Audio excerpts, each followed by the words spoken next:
And by the way, all the things that are on the boards, you don't need to like scribble, both because we did it last time, and also all this stuff are always online. So my notes already have been posted for Monday. The notes for today, including the initial boards, will be posted today.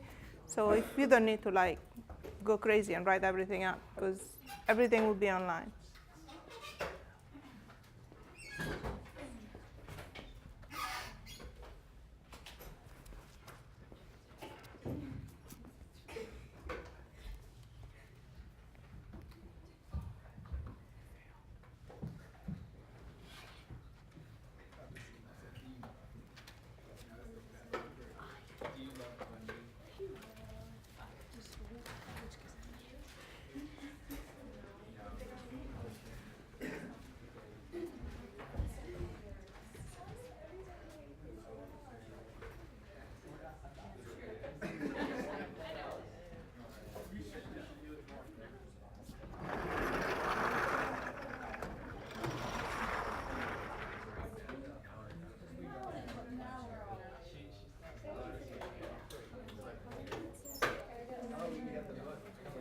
Should we get going? You guys ready? We good? Okay, excellent. So, because this is a continuation of what we did on Monday, I put up a bunch of equations on the board. You should already have these equations in your notes, so you shouldn't have to scribble around. But just as a reminder, just in case you've forgotten what happened 2 days ago, this is the episode recap. So the episode recap is that we found out that stress is a tensor. And we found out that the components of the stress in different coordinate frames are what we call the normal and shear stresses. And we're doing everything in 2D right now in this introductory thing. So we learned the stress is a tensor, and we learned that our good old friends, the normal stresses and the shear stress, we should think of those as the Cartesian components of the stress tensor at that particular point. So I go to a point P, and if I go to a point P and I cut with an element along x and y, I expose the normal and shear components, Cartesian component of stress in that coordinate frame, and these are our components. If I go to the same spot and I get a Cartesian coordinate frame that's rotated with respect to the original one with a certain angle theta, and so I cut at those angles, I see the Cartesian components of the same stress. It's not a different guy, it's the same stress, but now they are in this axis, so they are different components, the same way as the components of velocity were different for me and my husband, remember? So that's the same thing. We have the same tensor, but with different components. And then, this is back on Friday, so ancient history, we had derived the relationships between this Cartesian component in x1, y1 and the original Cartesian components. And of course, the Cartesian components depend on which angle you cut, right? If you cut in one direction or another direction, the new components of the stress tensor will depend on what is your angle theta that you cut with. And remember that theta is defined counterclockwise. Okay, so we did all this, and then we also said each of these set of numbers depend on the orientation of the coordinate system. However, we can take this set of numbers and combine them in a certain way, and we learned that we can combine them like this. We can sum the normal stresses. So we took the sum of the normal stresses, which in 2D is only x and y. So we sum the normal stresses in x and y, and we see that if you sum them in this reference frame or you sum them in this reference frame, the sum is always the same. And this you see just from the equation. If you do sigma x1 plus sigma y1, these two things cancel out. You get the sum of these two. Divided by 2, you get back the same result. Okay? So we call this kind of quantity that you can obtain from the components, but combine them in a special way such that the answer does not change for different reference frame. We call it an invariant because it doesn't vary from frame to frame. Good? All together? Excellent. So then we use this equation here So we use all these equations to just plug and chug and turn the crank, and we obtain the transformation of stress for that special case. So somebody comes to you and it tells you, these are the components of stress in the XY reference frame. These are the components of stress in the XY and Y prime reference frame. You can go from one to the other one simply by applying these equations. We just plug the numbers in, we got those other numbers, okay? And then we ended up a little bit rushed, so we're gonna start again, with the fact that we are trying to understand, you know, like if I give you this state of stress, then I know that depending on how I orient the angles, I'm going to have different components. And I have this messy equation to tell me what those components are going to be. And it's hard to kind of make a mental picture of what those equations mean, right?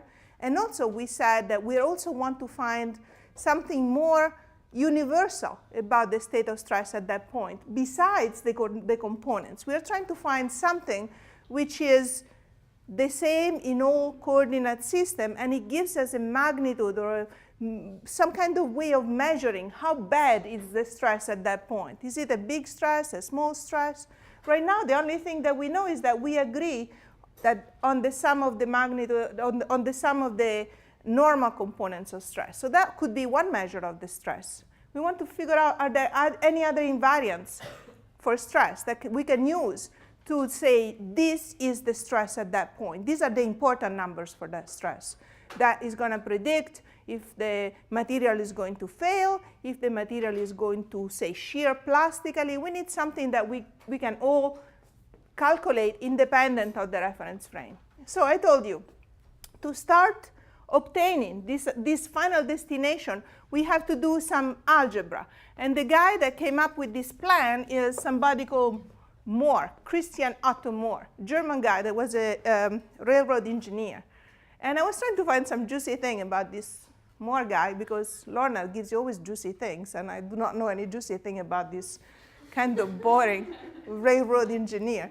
So sure enough, go to Wikipedia. And on Wikipedia, it says that this guy went to the Polytechnic Institute at age 3. I think it's wrong. I mean, I can't, I can't believe the guy going to the Polytechnic at age 3. So the only factoid that I know about this guy, I'm sure is wrong. So that's it. So I don't stand up to Lorna standards that know everything about the infights between, you know. Anyway, so this guy, though, was a smart guy, and he had a lot of ideas about how to use graphical representation of things. So what he did is he noted that first of all, he said, you know, as I want to see how the stress changes with the angle, let me just focus on one phase. Because, I mean, the other phase, I can obtain it just by a 90-degree extra rotation, right? So let's just look at what happens along the y1 axis as I rotate this y1 axis all around in all possible orientations of the angle theta. I'm going to take then only the stress on the y1 phase, and this is sigma y1 tau x1 y1, and notice that according to the orientation, positive orientation convention, a normal stress on a y phase goes, you know, from inside to outside, and a shear stress on a y phase goes from left to right. So he says, okay, let me just focus on this phase, and let me try to kind of massage these equations, these two guys, in some way that I can get some insight. So what he did is he summed the square of the y1, the normal stress. He took the normal stress and subtracted the average stress. So the average stress is an invariant, right? He subtracted it out. So he took sigma y1 and subtracted this guy out, which really means he took this term out. So he wanted to take this term out, and he got these two terms. So he squared these two terms, and then he sums this guy squared. And if you do that and you work out the algebra, you see that you have all sine squared plus cosine squared that give you 1. So the theta part, cosine squared to theta, sine squared to theta, they sum up to give you 1. So when you do all the algebra, you find that on the right-hand side, all the theta dependency is gone. And you find this result, which is it doesn't matter which way I turn, which angle y I turn. It doesn't matter at all. In terms of that equation, at whatever angle I am, if I take the stresses on any face at any angle and I combine them this way, I always get this guy here, right? Which is an interesting result. So one thing that you should ask immediately is, what's so special about x and y that I started with? Why would the sigma and tau at any angle be related to something which is specific to the coordinate system I started with? What's so special about that? What would happen if I started at a different orientation, right? Then would that equation be different? And the answer is no. It's no, because this guy here is also an invariant. That's awesome, says Cristianotto. Invariant. You can imagine the guy deriving this and then say, oh my goodness, I mean, maybe this is not true because this seemed to depend on the original reference frame, and that doesn't make any sense. But then he checked things out, and here is how he checks things out. And you don't need to scribble because it's just algebra, and I'm going to put it online. So he checks things out, and he calculates the same quantity, sigma x minus sigma y over 2 squared. He does the prime guy, so he takes those equations and he calculates it in the prime. And as a magic trick, again, all the cosine and sine fall out, and you find that this quantity, which is r squared, calculated in this frame, is the same as this quantity calculated in this frame, is another invariant. Okay, so we found now two invariants. We found that the sum of the stresses in the normal direction is invariant, and we found that this weird combination of x and y's is an invariant. See? And we find that no matter how we orient the angles, the y and the normal stress and shear, the normal stress and shear stress on a y face, always, it can change with theta, but they must always obey this equation. Okay? So because this thing is ugly, so let's call it just sigma, understanding that sigma is the normal stress on a y face. So we say sigma minus sigma bar square plus, let's call this just tau, tau square must be equal to r squared. So normal stress and shear stress must obey this equation. So let's rewrite it over here.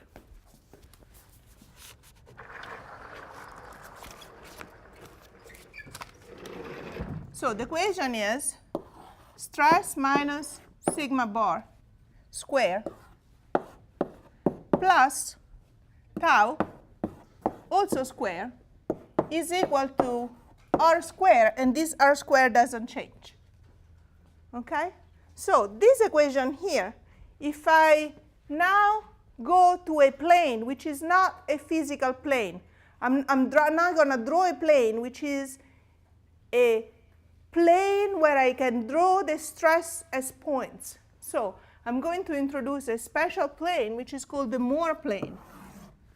In the Moore plane, the axes of this plane are sigma in the horizontal direction and tau in the vertical direction.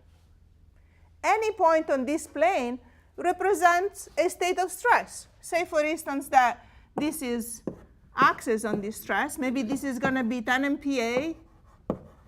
Maybe it's going to be 30 MPa. And this is also 10, 20, whatever. If I take a point on this plane, like here, that point there has coordinates sigma and tau, right? Just the same as the point in the xy plane has coordinate x and y. So those coordinates represent a stress state on a face. Okay? So this plane is called the Morse plane. Morse plane. And it's a special plane that is not like a plane in the physical world. It's not an XY plane. It's just a graphical representation of stress in which each point on that plane represents the stress on a face. Do you understand? Is that clear? So what happens now to all this collection of points, sigma and tau? If I look at this collection on that plane, you can see that points that satisfy these equations define a circle. This is the equation of a circle, and it's called the Morse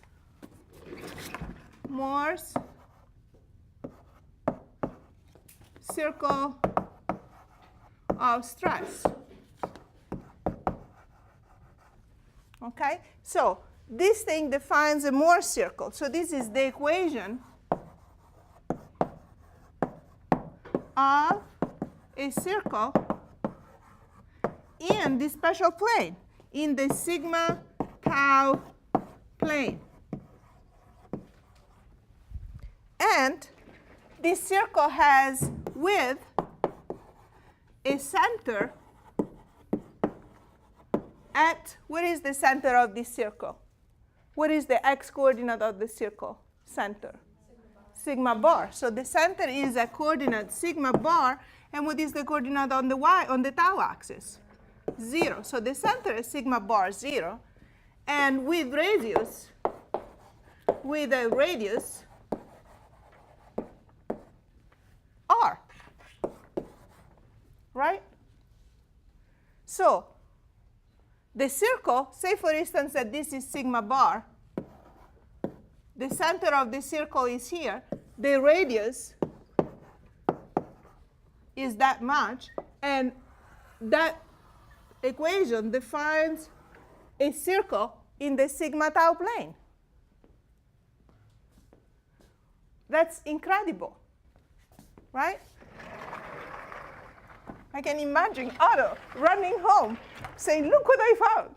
All these stresses cannot be anything they please. When you change the angle theta, the stresses cannot be anything they please.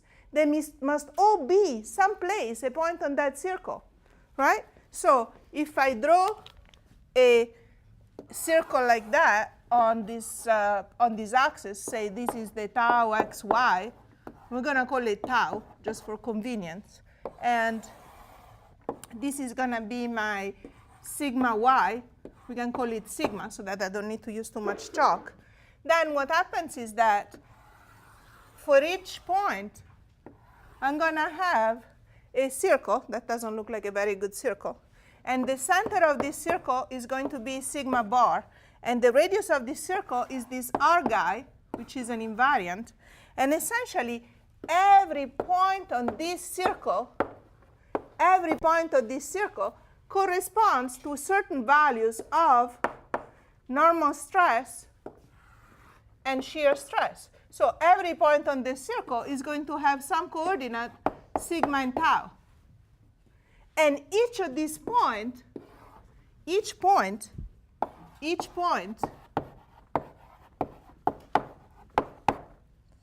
corresponds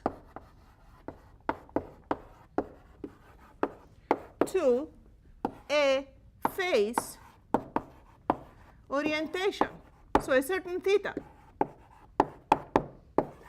So each of those points corresponds to a phase orientation theta. There is going to be a phase with a certain orientation. I do not know yet what, but we'll find out. There is going to be some phase with some orientation that happens to have this normal stress and this shear stress.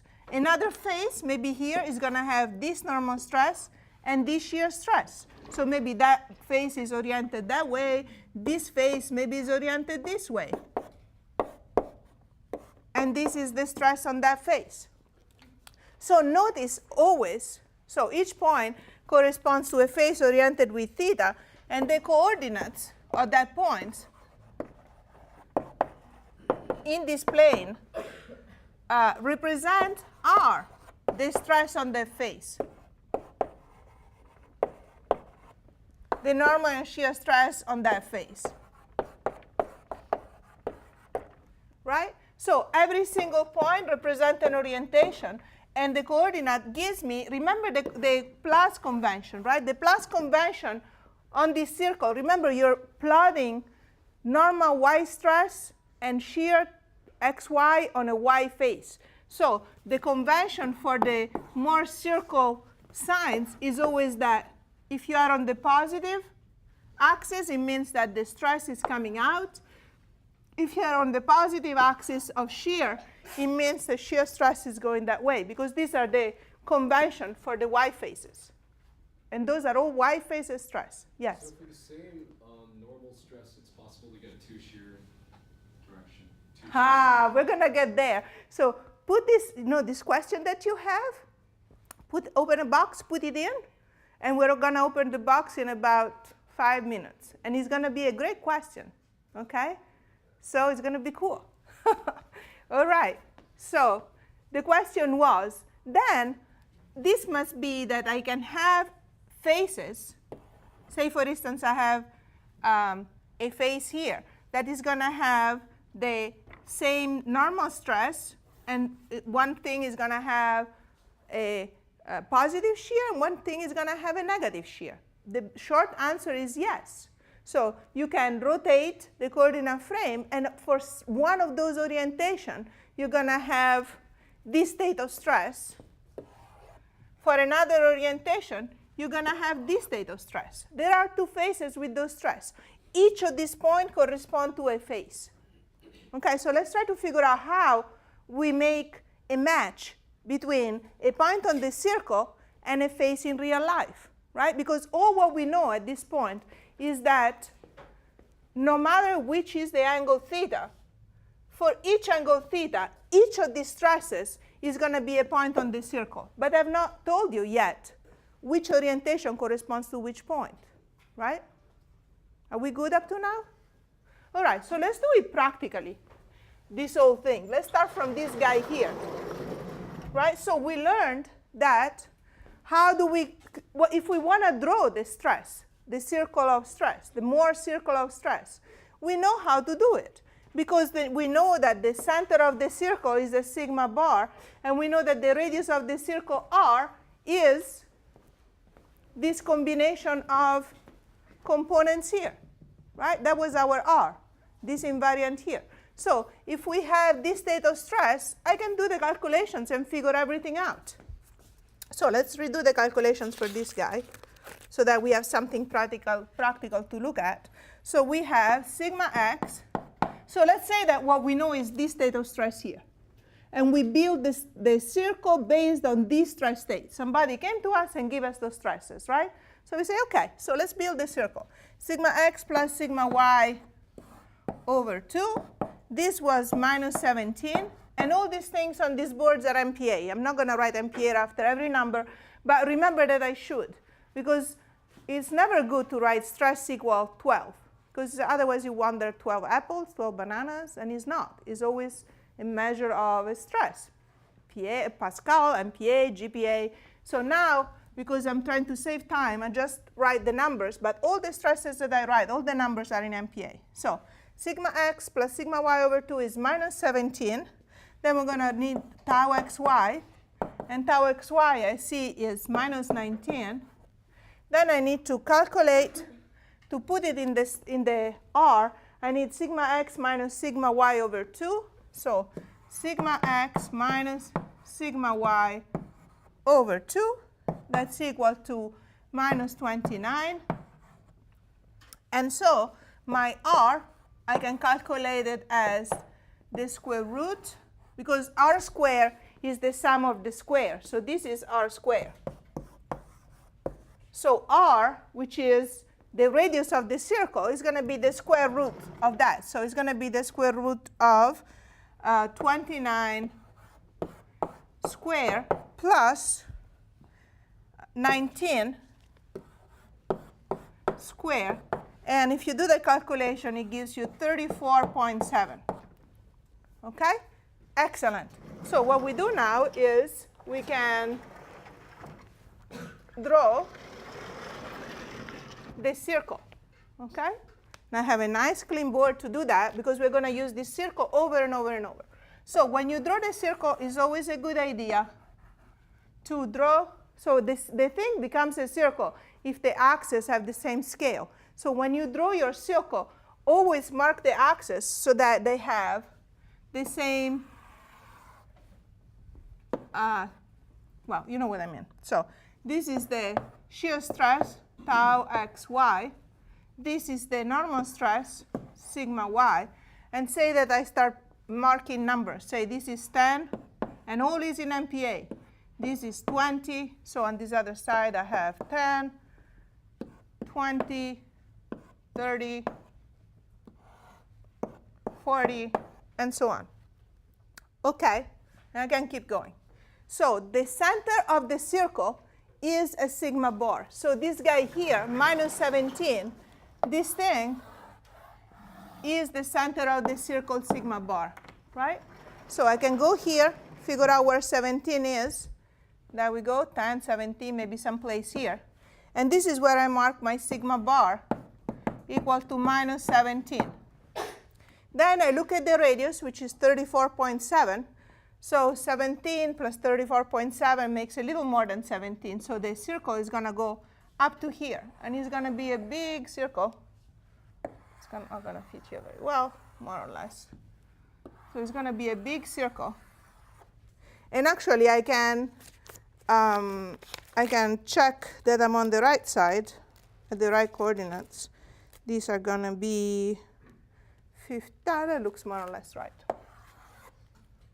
Say that this is 50. OK, so because you know the radius, there is nothing much to draw the circle. So you just draw the circle with the radius that you find from your equation. OK? And draw the circle to scale. OK. So now we know that every single face lives on that circle, right? So in particular, this face here that we have, this y face here, look at this face. This is a y face, so it lives on the circle. The normal stress is 12 and is positive. The shear stress is 19 and is positive or negative? Negative. It goes against the convention for whatever they are. It goes against the convention for positive shear stress, right? That must be the positive one. So we know that this particular y face has coordinate 12 minus 19. I have them there, 12 minus 19. So it has a sigma y of 12, someplace here, and a coordinate on this axis of 19. And by the way, I forgot to mark the y-axis, but it has the same length of the x-axis. So this is 10, and this is 20, and someplace here we have 19.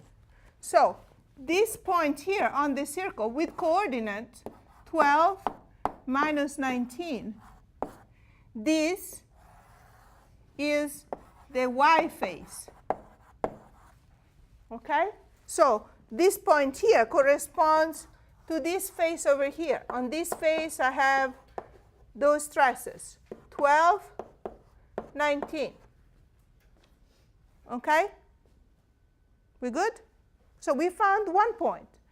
Notice that where this point is has nothing to do with the orientation of where this face is on the circle has nothing to do with the fact that the y-axis is this way. It's not like because the y-axis is up, then the point that corresponds to this face is on top. Nothing like that. Which point of the circle that face is just controlled by the stress on that face. Okay? So if we look, for instance, to this other face, and by the way, say that instead of drawing the circle of stress starting from this point, right, we started the whole thing from this value here. What if I started from this value here? Well, we already know that the center, we would have found the same, minus 17. But because I'm really, not trusty, I can calculate the radius in this case. So if you calculate the radius in this case, and you calculate the same guys, sigma x minus sigma y over 2, you're going to find that that is 15.6 15 point, oops, cannot write. 15.6 is minus 15.6 square. If you sum the the shear stress square is plus 31, is minus 31, but you square it. And then when you calculate this, you find that from here, you also find 34.7. So if I, instead of starting from this state of stress, I had started from this state of stress, I would have drawn the same circle. It makes sense, because that circle represents the state of stress at that point, right? It only has one circle of stress. Okay, no matter where I start from, I'm going to find the same circle, because that circle represents all the possible states of stress at that point. And these are two of them, so both of them must live on the circle. And in fact, we can find that face. So that face there, which is the y prime face, is this face over here. You see it has a normal stress. So for that thing, it has the normal stress is minus 1.4, and the shear stress is minus 31. So that point there is someplace here. My scale is a little screwed up. So if I had done, so maybe 20 is here, and maybe, 30 is here. So that point there, the y prime phase, from that equation there, this is the y prime phase. And the stress on the y prime phase is minus 1.431. So if I go here, I find that this is minus 1.4 on this axis. And on the y-axis, I have 31. OK? I think I have this axis a little screwed up. So probably this circle is not really circular. So probably this one should be more like here. Anyway, is my circle a little lopsided? Ooh, it's an ugly circle. OK. So if you can draw it like with real axis, you would have found that this point sits on the circle as 12 minus 19. This point sits on the circle at minus 1.4 and 31. If you had done your circle perfect, you would have also found something astonishing. And the astonishing thing is this. If I look at the angle between the face of y and the face of y prime, I find that this angle here, I would have found that this angle is 30 degrees. That angle there is 2 times theta. Because you see, we went from that orientation to that orientation, rotating by 15 degrees. So 2 theta is equal to minus 30 degrees. Well, the astonishing thing is that the angle changes.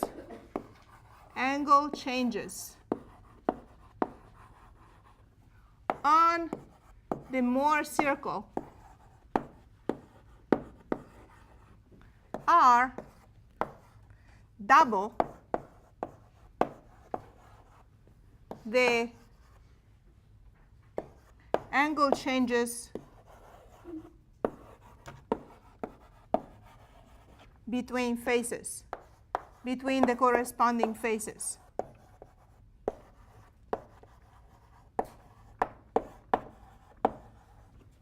Okay? So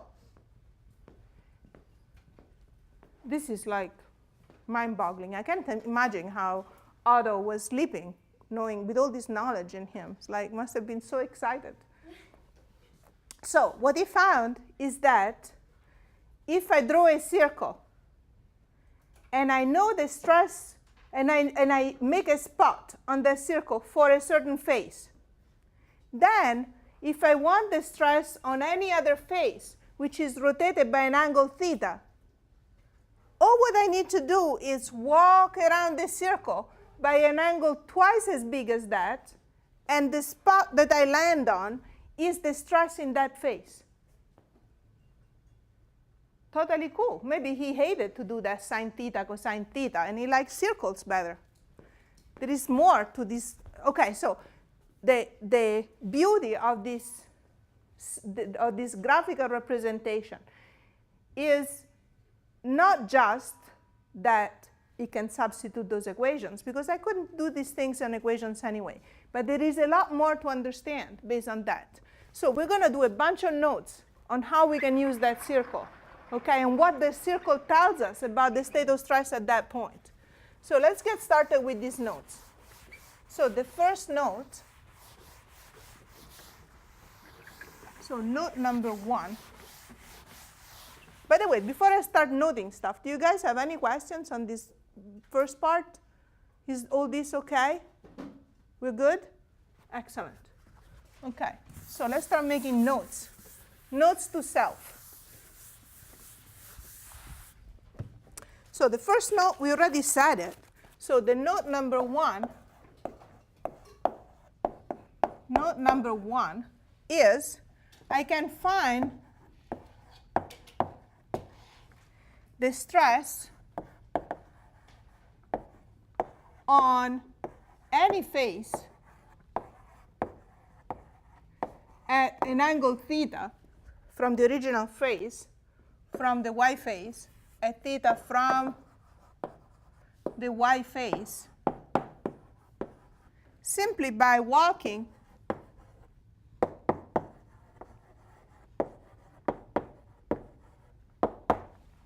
around the circle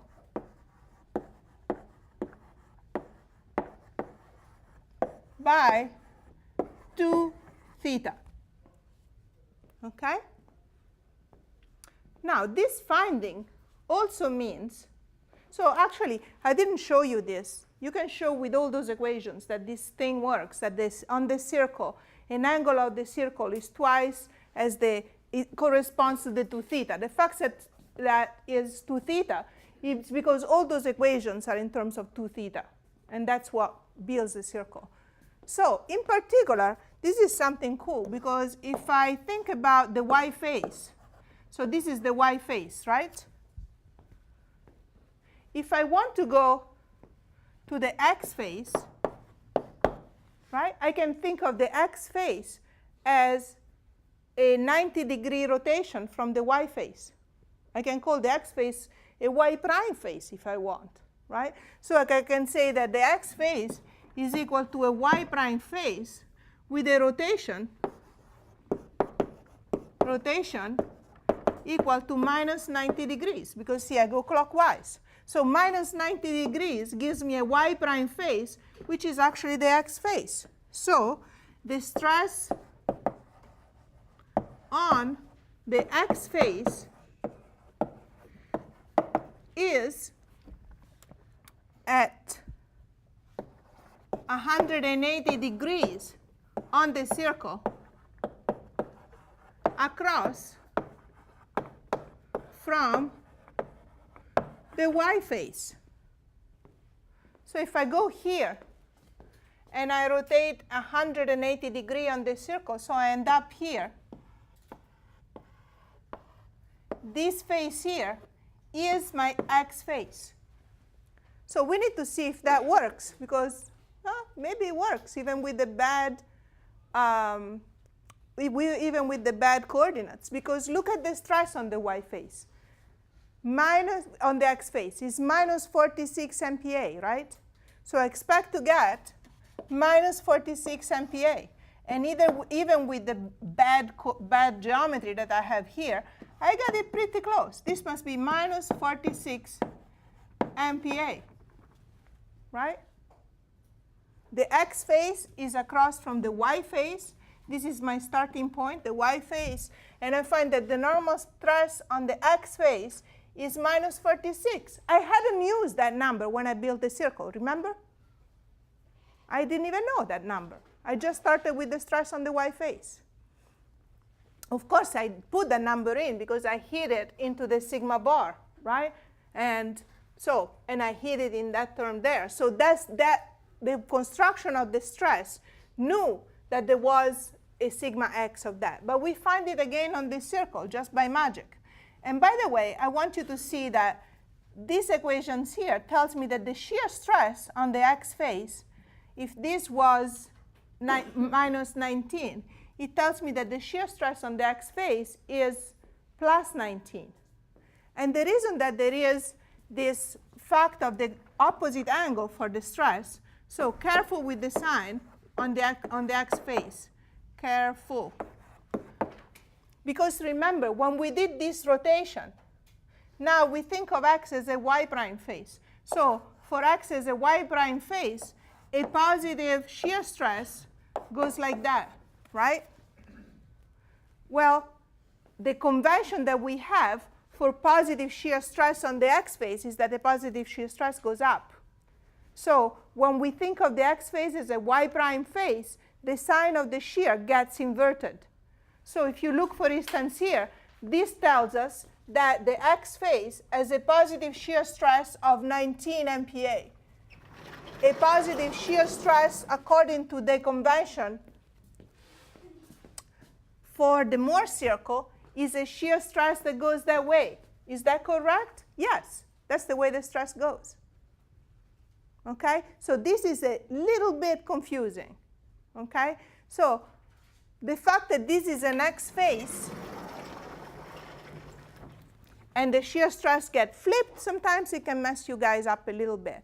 So that's why I kind of like to think of this circle as only composing y faces, because all the conventions works fine for y faces. For x face, you can know this knowledge that this is x and this is x and this is y, as long as you understand that the sign for the shear stress is kind of flipped on the x faces. Okay?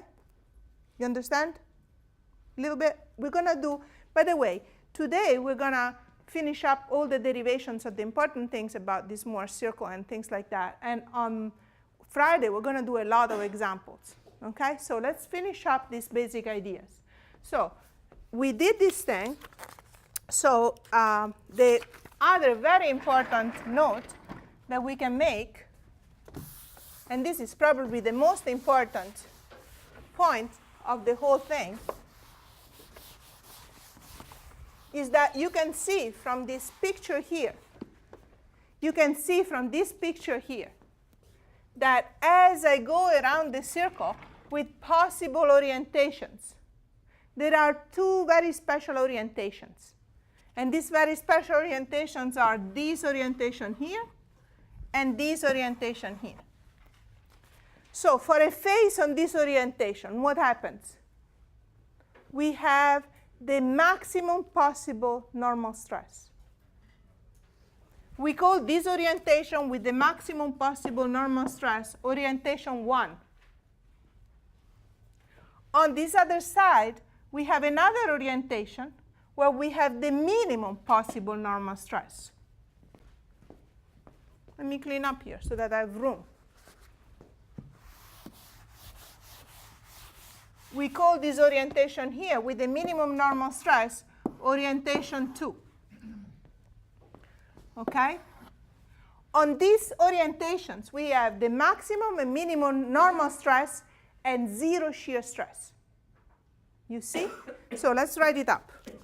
So note number 2. There are two special orientations. Special orientation. We call this orientation 1 and 2. Not x and y, not x1, y1. We call this simply 1 and 2. And on this orientation, where the normal stress is either max, and that's orientation 1, or minimum, and that's orientation 2. And on the same orientation, the shear stress is 0. So we found that. We also found that this orientation here and this orientation here, they are at 180 degrees on the Mohr circle. So in real life, what is the angle between these two orientations?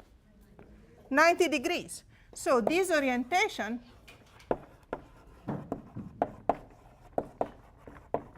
are at 90 degrees from each other.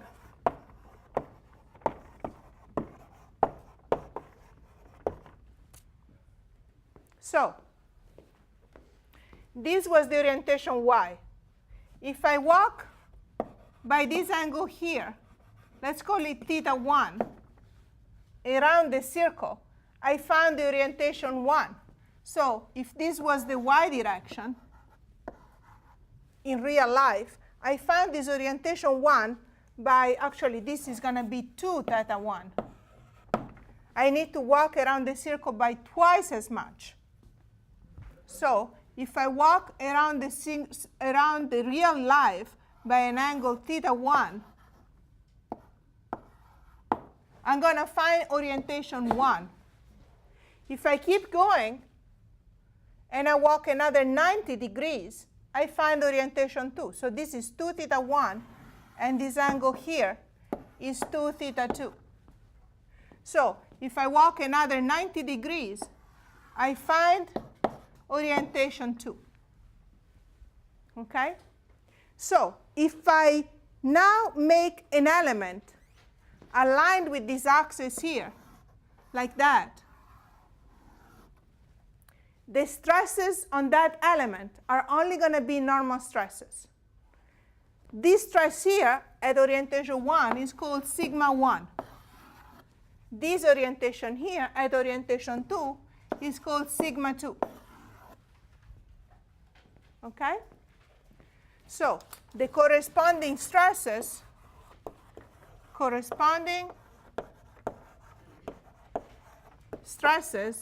are sigma 1 and sigma 2. The maximum and minimum normal stress that you can have by rotating axes at that point. These axes here are called the principal axis. Principal axis or principal directions. These stresses here are called the principal stresses.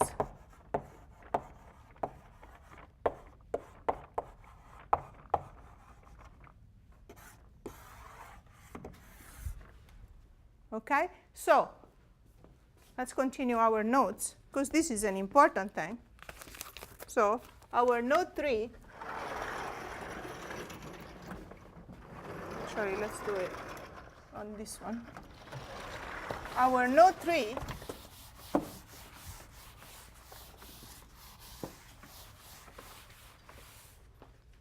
our note number 3, bless you, is that there are principal stresses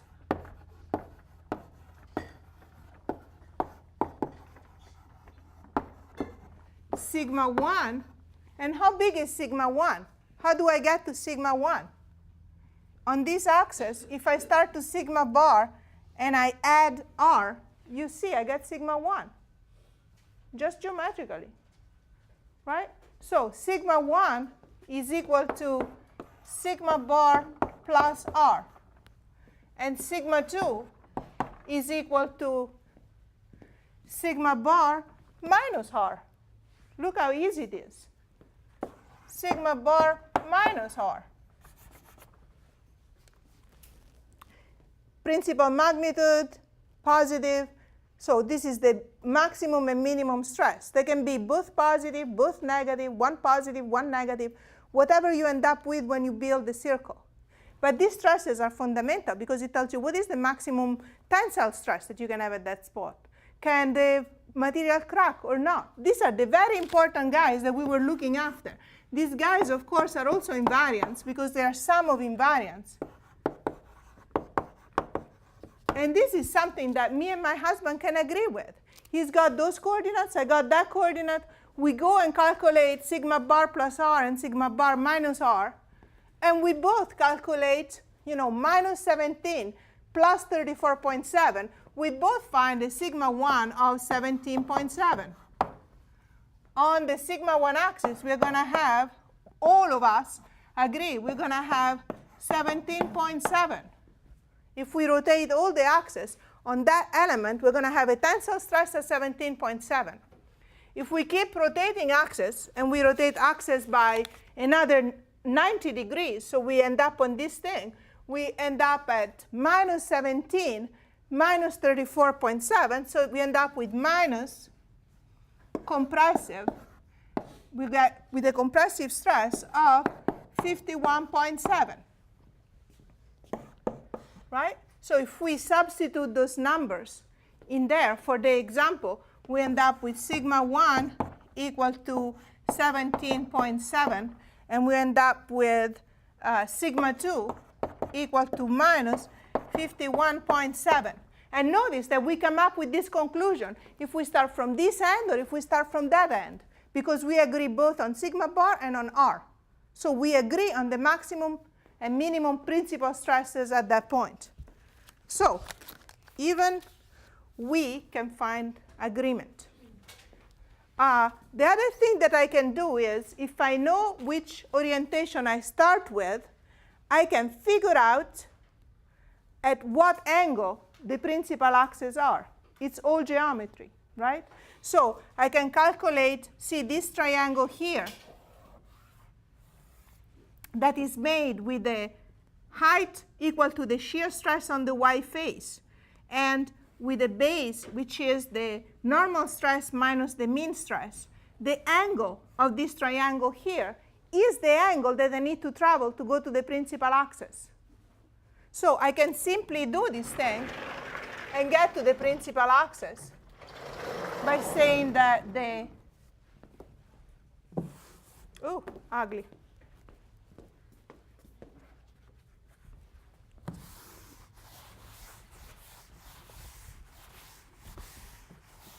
So I can calculate that, and I can say that the arctangent, so the arctangent of 2 theta 1 is simply equal to the height of that triangle that was 19 divided by the base of that triangle that was the stress there 12 minus 17. 12 plus 17. So the tangent of 2 theta is that. So if I want to do 2 theta, I have to do arctangent of this guy, right? I can even write it as in equation. I can write that the tangent of 2 theta 1 is simply equal to minus tau xy divided by sigma y minus sigma bar, right? That's what that equation means. Or if I substitute, I'm going to find that this is equal to 2 tau xy divided by sigma x minus sigma y. So I can calculate at what angle that principal axes are from my original values. From my original values, I plug it into that equation, I get the original angle. If you really like, you can also, I'm going to not have time to show you, but if you think about it, this maximum stress is also an extremum of that function there. That's a stress as a function of theta. So if I do d sigma 1, sigma y1 d theta, and I set it to 0, that I'm also going to find the exact same equation. I'm going to find this equation here for the maximum angle theta. So let me see if I have, one last thing, and then we go, because then we are set for next time. The last thing that I want you to notice is that there are also 2 other special points, which is this point here and this point right across here. These 2 points, what happens at those 2 points? Maximum shear stress. So at 45 degrees from the principal axis, so at 45 degrees, so because this is 90 degrees on the Morse circle, so at 45 degrees from 1 and 2, you have the max shear stress. And the magnitude of the max shear stress is simply equal to R.